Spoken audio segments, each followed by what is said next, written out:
Your Highness, wake up. Cheng Yan could sense that someone was calling him, but he thought, who would call him Your Highness? What's Your Highness? Your Highness, my royal prince. Cheng Yan grabbed the chair handle instinctively, and his eyes snapped open. His familiar surroundings had disappeared.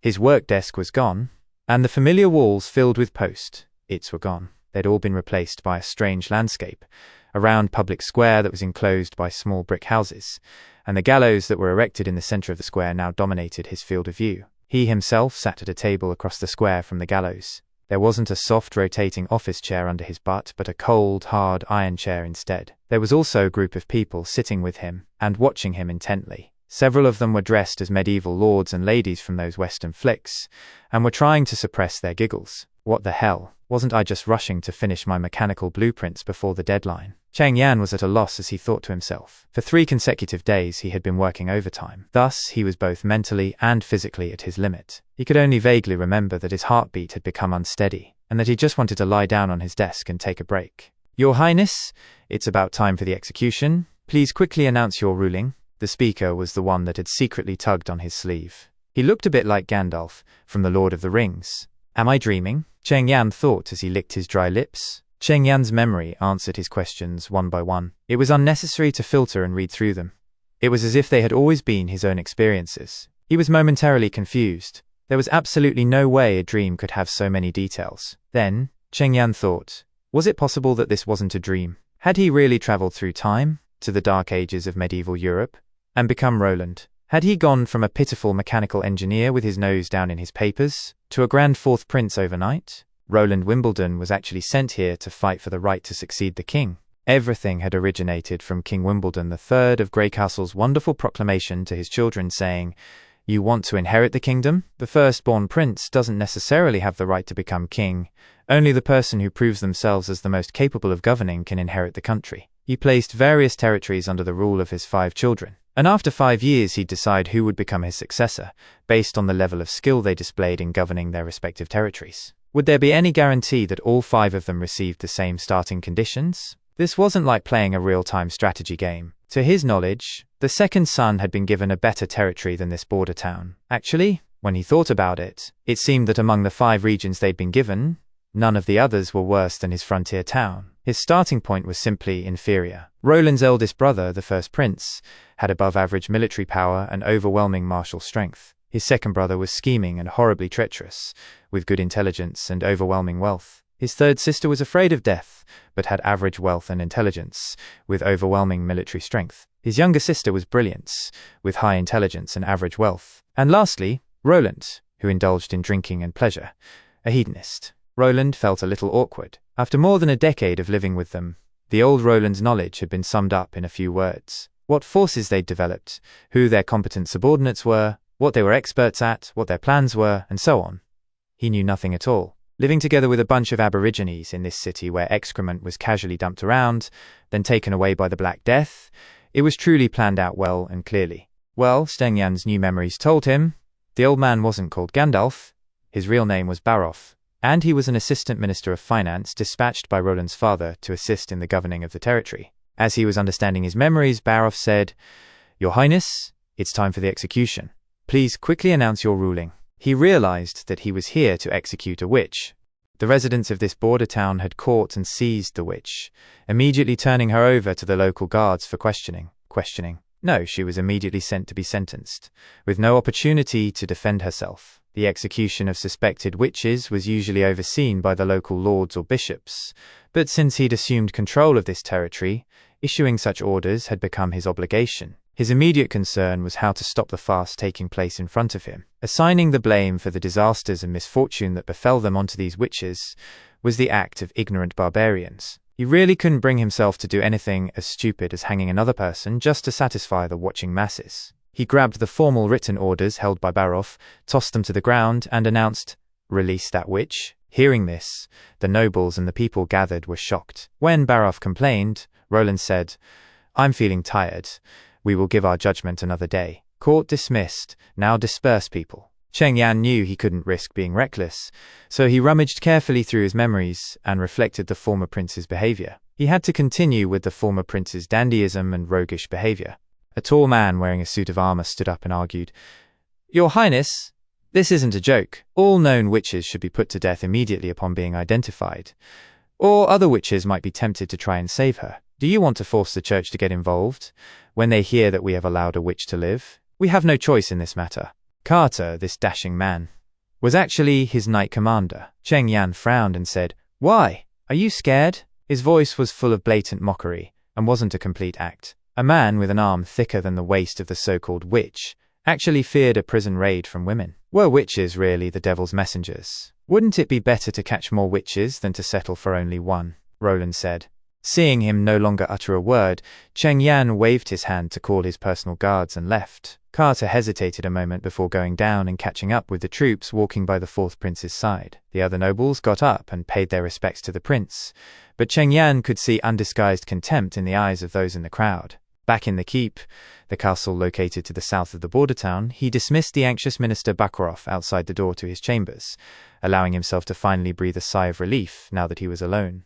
As a person who'd spent 90% of his time dealing with people through a computer, facing everyone like he just had already surpassed his comfort zone. After calming himself, Cheng Yan guessed that, thanks to the company's inhuman urging to progress forward, his boss had arranged for him to work overtime, which in turn actually led to the tragedy that was his sudden death. The victims of cases like these were usually coders, mechanical engineers, and programmers. In the end, no matter what, at least I got the equivalent of an extra life. I really shouldn't complain too much. In the coming days, I might be able to slowly improve this life. But my first task is to play a convincing fourth prince, so that other people don't find something amiss with my behavior and think I'm possessed by the devil, leading to my being burned at the stake, Cheng Yan thought to himself. So, in order to live well, Cheng Yan took a deep breath, looked in the mirror and whispered, "From now on, I'm Roland." Roland, after concluding his thoughts, called Barov and commanded him to lead him to see the witch. Although Barov protested, unable to convince Roland, he finally led the way with the knight commander and 2 other soldiers. The dungeon was small. This barren land could not afford to have too many prisoners. Most criminals would face trial after a few days and either be released or killed. The walls were built out of hard granite blocks. It was Roland's first time being in this kind of place, and he noted that the deeper he went, the narrower the hallway became. The number of cells was also reduced. The ground was wet, and muddy sewage was flowing down the stairs down to the last floor. Obviously, the witch was at the bottom of the dungeon. Each layer they went down, the stench in the air became thicker. "Your Highness, you are risking too much by doing this. Even though she is sealed with God's locket of retribution, it isn't safe." It was Carter who had spoken. As soon as he knew that the prince was planning on visiting the witch, he immediately went after the prince, advising him all along the road to stop going over. But it was all for naught.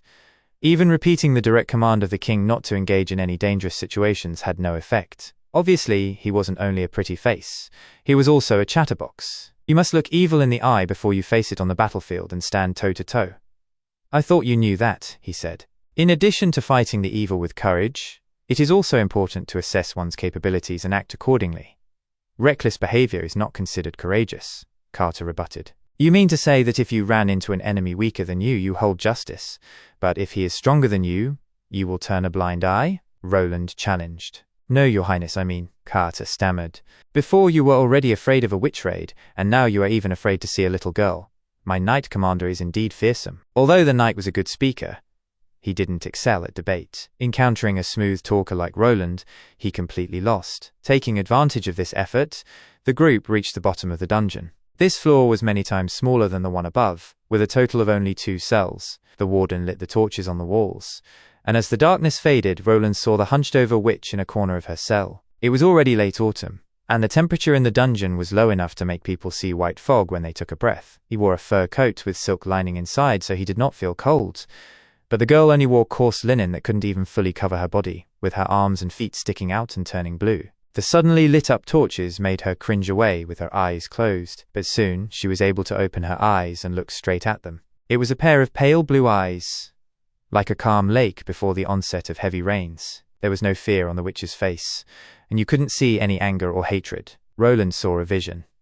It was as if what he saw in front of him was not a weak little girl. Instead, it appeared as if he was in front of a raging flame. He suddenly felt that the torchlight from the walls was a little dim. "Come, let me have a look at your face," said Roland. The girl tried to stand up while leaning against the wall. in slow motion as if afraid to fall. But in the end, she ultimately stood up and hobbled her way out of the corner, allowing the light to cover her. Even such a simple movement made his men gasp and retreat 2 steps back.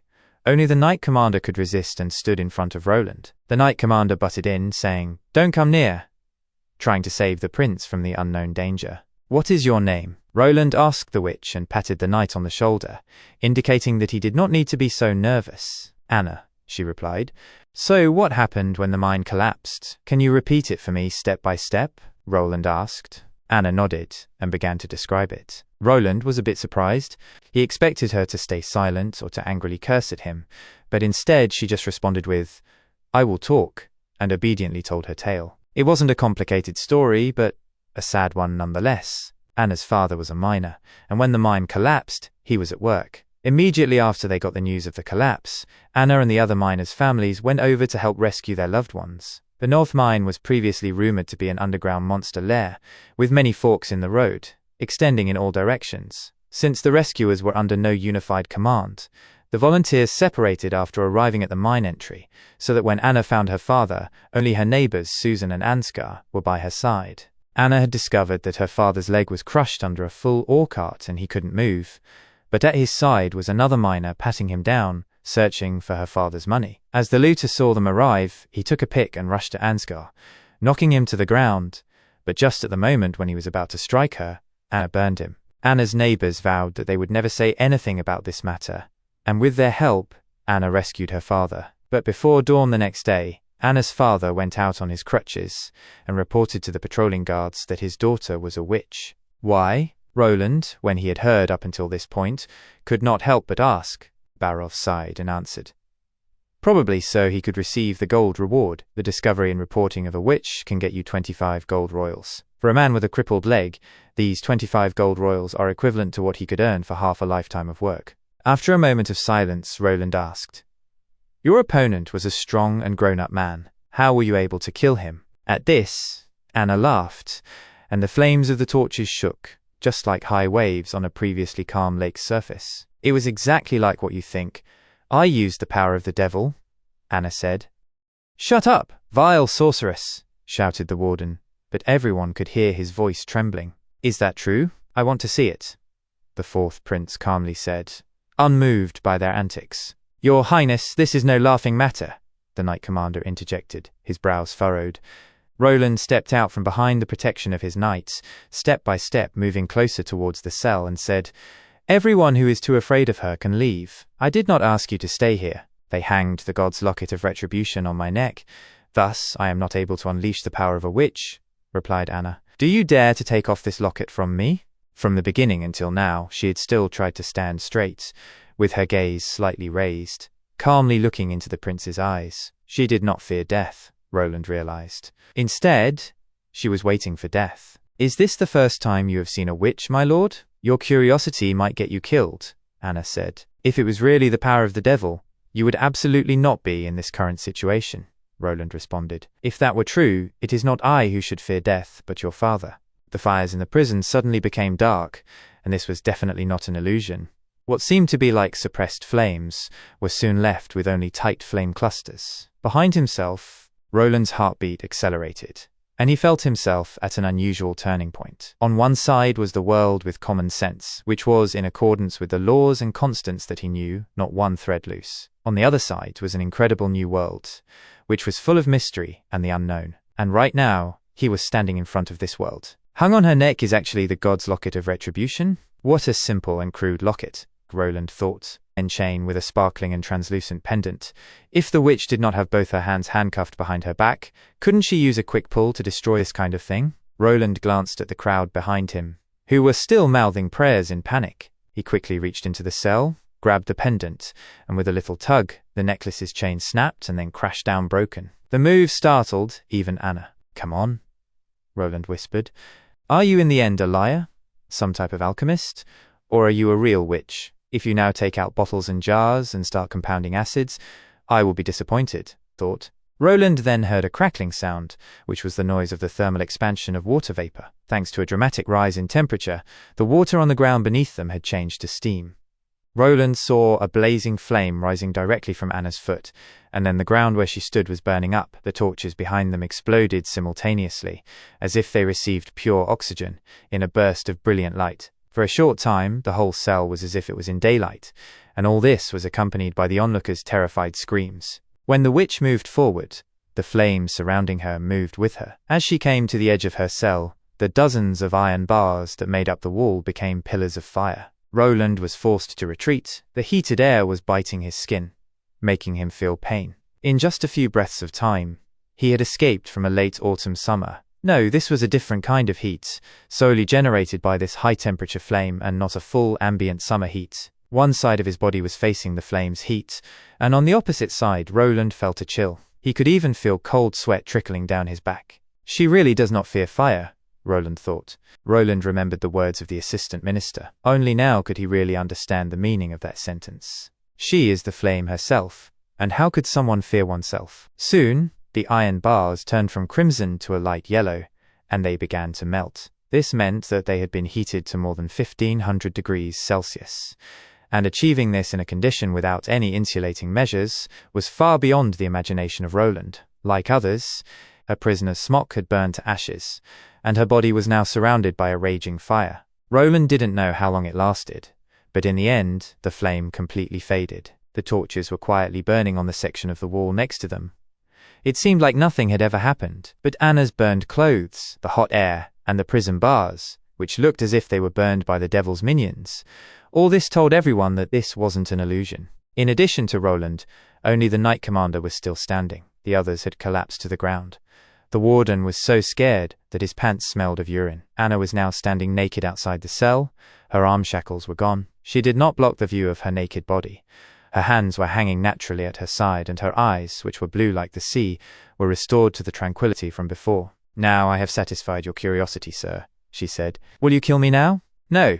Roland stepped forward and wrapped his coat around her, and said with a tone as mild as possible, "Miss Anna, I want to hire you." "What did you say?" "Your Highness, you actually want to hire a witch? She could make all of us suffer a calamity as easily as blowing off dust," said Barov. "This action of yours is basically publicly announcing that you are going against the holy sanctuary. We will be watched attentively by the Witch Cooperation Association, and they will annihilate us all in one go." "Barov, Mons, immediately go and get me a copy of an employment contract," said Roland. "Employment contract?" asked Barov. "I want to formally establish an employment relationship with Lady Anna as my government affairs assistant. Don't tell me that you don't know about this. Also, instruct someone to arrange Lady Anna's residence." After giving his orders, Roland left. Second law of thermodynamics. Heat cannot spontaneously flow from a colder to a hotter body. Clausius statement. It is impossible to convert all heat from a single source into work without some energy being lost as waste heat. Kelvin Planck statement. In an irreversible or spontaneous process, entropy always increases.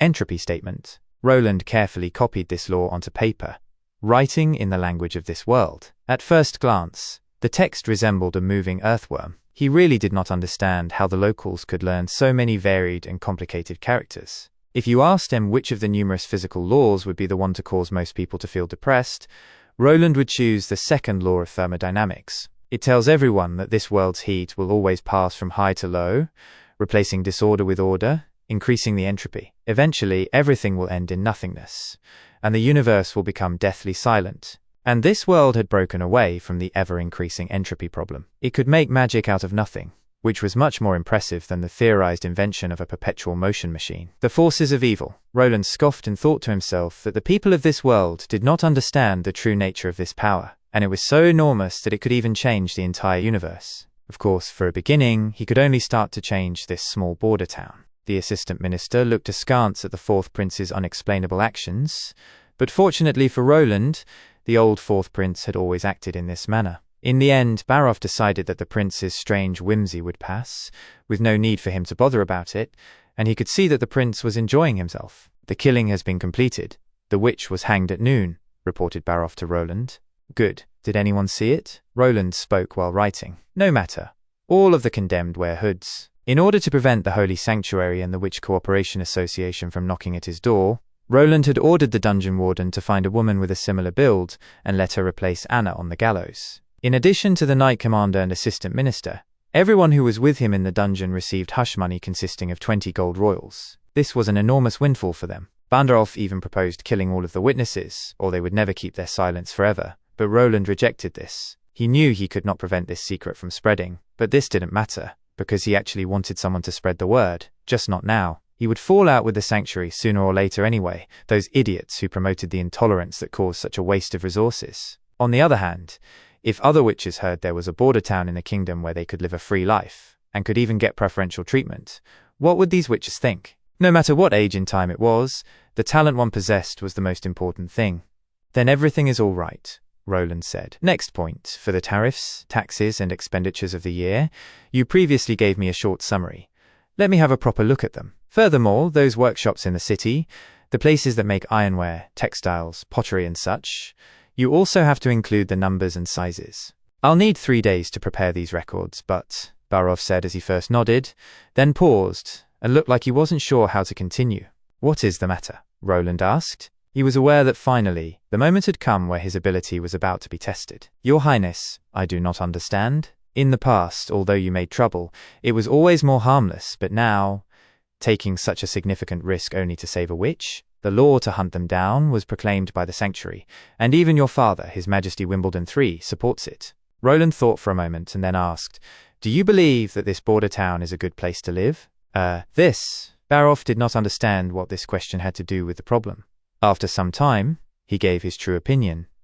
No, it is awful. Compared to Valencia, the city of golden harvests, or the port of Clearwater, what do you feel my chances are of winning the rights to the throne against my siblings? The assistant minister opened his mouth but didn't answer. Almost zero. So I can only choose to walk another path, Roland continued as he watched expressionlessly as Babarov took one step after another into the trap he laid down. Eating good foods, the kind of road that would even impress my father. As the expanding power of the Holy Sanctuary was a constant thorn in the side of Wimbledon III. It was a foregone conclusion that everything would end in the possession of the sanctuary. They had already stepped on the divine right of kings. If only the Pope can be considered as rightful ruler, then are they the actual rulers of this land, or are we? Roland paused for just the right amount of time before going on.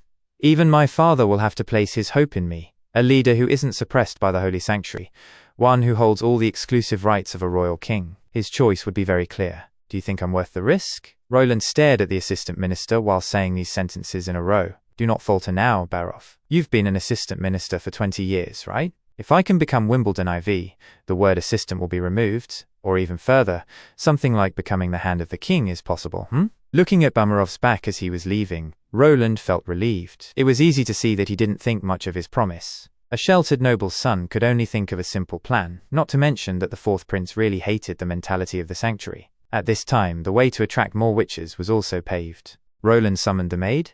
Call Miss Anna and tell her she should come to see me. Roland happily thought that the following business would be the best. This has been Release That Witch, chapters 1 through 5 on Teenbook S.A. Thank you for watching. If you'd like to see this series continue, please hit the subscribe button and help us reach 20 subscribers before the next part. See you in the next video.